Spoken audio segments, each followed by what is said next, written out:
Welcome back to Pokemon Episode Summaries. Today, I'll be doing episode 148, Tricks of the Trade. The episode begins with Ash and the gang walking along a waterfront in a town known as Pompona when they come across a young boy who was currently training his Wobbuffet, instructing it to stand up straight. When Ash saw the Wobbuffet, he obviously didn't know what it was, so he scanned it on his Pokedex, which told him that it was a patient Pokemon who liked to live in dark areas. Ash and the gang go up to the boy, and he says that his name is Benny, and that he was going to go trade his Wobbuffet for a different Pokemon at the Pokemon Swap Meet, an annual event where trainers would trade. Misty found the Wobbuffet kind of cute, so she questioned why Benny wanted to trade it, with Benny simply stating that he figured that he had done all the training he could with Wobbuffet and wanted to train a different Pokemon now. But I mean, had he though? He was just instructing it to stand up straight, and the Wobbuffet wasn't listening. Maybe he meant that he couldn't handle the Wobbuffet. Anyways, as the boy heads off for the swap meet, Ash and the gang decide to follow him to see what types of Pokemon would be getting traded. Meanwhile, Team Rocket was washing up at the public taps, but James, as opposed to Jesse, didn't just care about himself, he cared about his Pokemon too, so he was watering Victory Bell with a hose. Probably under the condition that Victory Bell wouldn't eat his ass. Jessie, on the other hand, was washing her own face, but she soon got very pissed off, as right after she washed it, her Lickitung licked her, which essentially rendered all the washing useless. It wouldn't be a Team Rocket scene without some spying, so it was revealed that Meowth had actually been spying on the local trainers in the area, and had found out about the swap meet, and he told Jessie and James about it, leading them to decide that they could go to the swap meet and steal a whole bunch of the trainers' Pokemon, since so many trainers would be gathered in one spot. They hurriedly run off to the event, unbeknownst to them, with Madame Much Money Snubble still following them. Damn, she was really like Jigglypuff too. Meanwhile, as Benny and Ash and the gang are walking to the swap meet, they then come across another annual event that was happening coincidentally on the same day. Now, I don't know why these two events were scheduled on the same day, but this event was called the Running of the Tauros, which Ash and the gang were able to gather as they soon saw a herd of Tauros running towards everyone in the town square, including them. Brock immediately questions what this event was supposed to be, and a man in the crowd reveals that it was a competition put on by the mayor, and the winner would win a trophy from him, although to win, you had to successfully go up to a Tauros without being hit and touch its horn. Now, once again, I don't know what the fuck was up with the government in this area. Like, why would they schedule two events on the same day? And two, why was the mayor willing to put his residents at risk so that they could get a prize if they fucking touched a Tauros horn? Like, what the hell? Anyways, regardless of this, Ash wanted to try entering the competition and was interested in whatever the prize would be, but as he went up to one of the rampaging Tauros to touch its horn, he immediately changed his mind, getting scared away and fearing for his life. Probably the best decision. Ash is then shocked as this part of the competition ends and all of the trainers recall their Tauros into their Pokeballs. That's right, these Tauros weren't wild like we initially suspected. They were actually owned by all of the competitors. So I guess it really wasn't the mayor's fault for enacting this event, because the trainers were all willing participants if they all sent their Tauros out. Ash tries to ask some people nearby who successfully touched the Tauros horns if the competition had come to an end, with the man that Brock encountered earlier revealing that no one had successfully touched the Tauros horns, so the competition was now turning into a battle competition instead. Ash is immensely excited by this, as it meant that he had a chance to get the trophy from the mayor without putting himself at harm's risk, only his Tauros. So he proceeds to run to the Pokemon Center quickly and use one of the computers to phone Professor Oak and ask for his Tauros from his lab. But Oak reminds Ash that he already had 6 Pokemon out, so he would have to swap out one of his Pokemon in exchange for Tauros. Ash debates for quite a while, to the point where Oak pulls out some tea and a sandwich to pass the time, and he finally steps in, encouraging Ash to send over his Heracross, explaining that he wanted to study it. So Ash obliges and trades over his Heracross in exchange for his Tauros. Ash then hurriedly runs back to the stadium where the competition was taking place, but he was too late, having taken too long to decide on a Pokemon to trade, and a person named Fernando was already about to be declared the winner of the competition, as he had defeated 10 opponents. Right before the trophy is given to Fernando by the mayor, though, Ash steps in at the last second and demands that he has a chance to battle, and for some reason, the competition actually lets him enter at the last minute, and a battle between Fernando's Tauros and Ash's Tauros begins. You see, it appears that this town really didn't care about rules or some shit.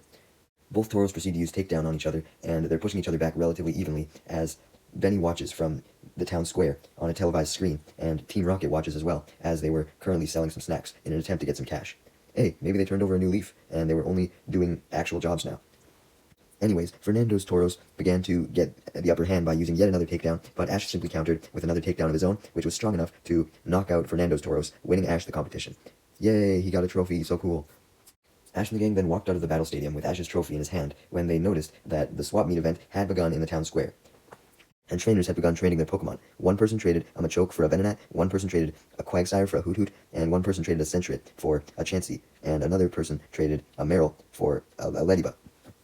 As for Benny, he hadn't traded his Wobbuffet yet, as he was waiting for Ash to arrive, since after watching him win the competition with his Tauros, he really wanted Ash's Tauros. However, before Benny could locate Ash, a whole bunch of other trainers found him first, who had the same want for his Tauros. Ash somewhat regretted winning the competition at this point, as now he was literally about to get mobbed by an entire group of trainers who all wanted his Tauros super bad. Benny manages to find Ash as this was happening, and overhears Ash furiously deny all of the trainers, stating that he could never have the heart to trade his Tauros. He cared about him too much. Upon hearing this, a saddened Benny decides to try and find another trainer to trade his Wobbuffet with after all, and eventually stumbles upon a man with his scyther, but this man declined, leading Benny to instantly give up and go sit by a tree. Ash and the gang, the mob now having dissipated from them, then encounter Benny, and they hear about how much he was struggling to find a trade partner, so they decide to help him. Meanwhile, despite peacefully selling snacks earlier, Team Rocket had now returned to their evil ways, initiating their plan to steal the trainer's Pokémon at the Swap Festival. They had disguised themselves as scientists and developed their own trading machine, lying to the crowd that any Pokémon that were traded on it would instantly become way stronger.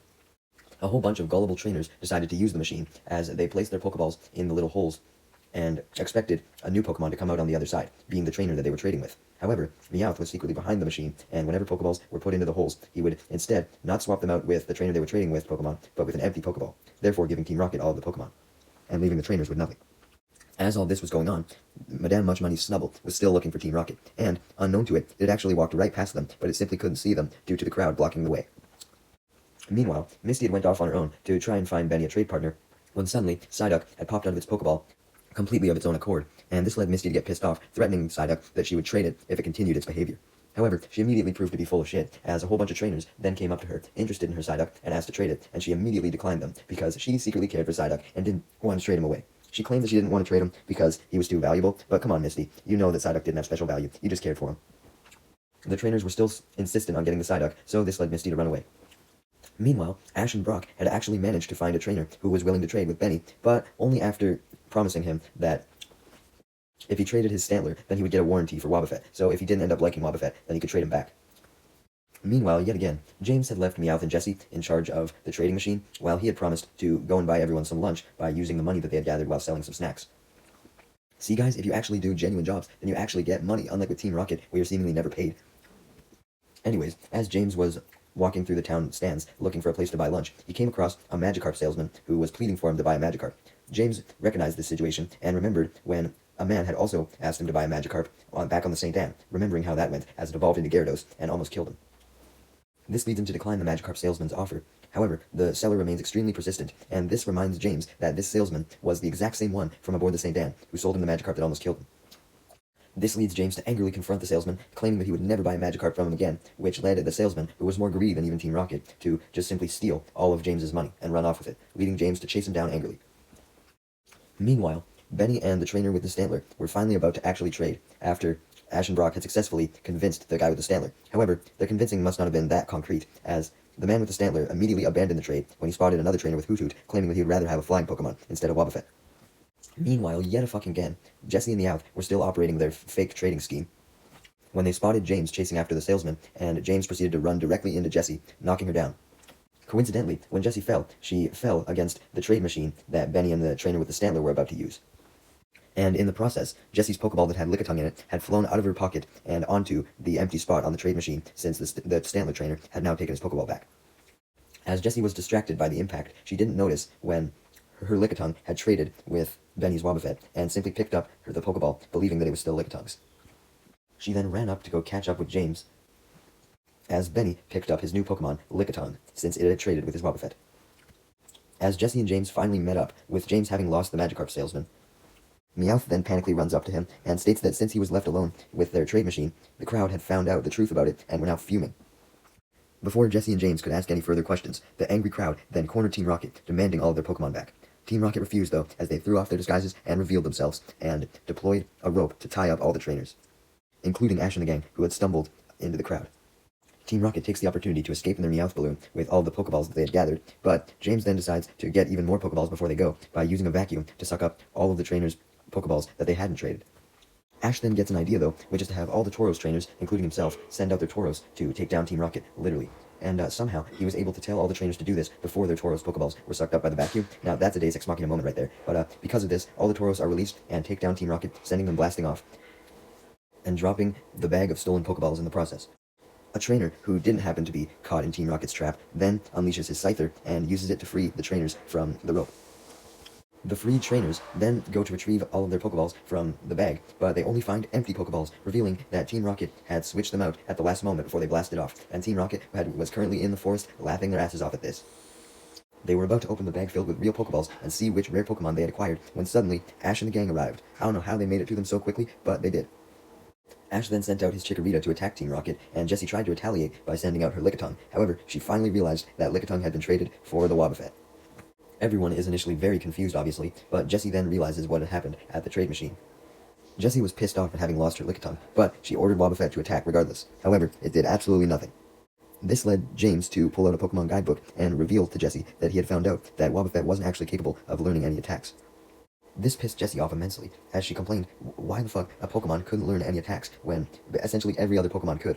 However, Jessie's disappointment was soon turned to amazement, as even though Chikorita was successfully able to hit Wobbuffet with one Vine Whip, Wobbuffet was able to use its ability to block another Vine Whip and a Razor Leaf. This ability was its counter ability that protected it from physical moves and deflected them back at the target. So, even though Wobbuffet couldn't initiate any attacks of its own, it still had a way of attacking if it could deflect the attacks. And deflect the attacks it did, as it deflected the Vine Whip and Razor Leaf back at Chikorita.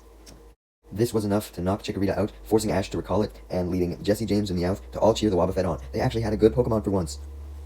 However, Ash then sent out his Pikachu and had it use Thunderbolt, which Wobbuffet couldn't counter due to Thunderbolt being a special move, and the counter only working against physical moves. So as a result, Team Rocket were blasted off, along with their new Wobbuffet.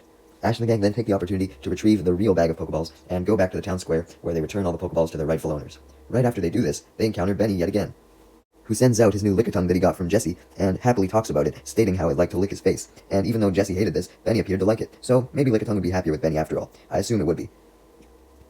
When Ash and the gang questioned how Benny got the Lickitung, he revealed that he had successfully traded his Wobbuffet in exchange for it. Benny then asked Ash and the gang if they had saw a woman with his Wobbuffet anywhere, stating that he wanted to find her and thank her for the trade. Despite Benny's trade partner being a woman, Ash and the gang still don't realize that it was Jessie's Lickitung that had been traded with Benny's Wobbuffet, and say that they hadn't seen her, even though they just had.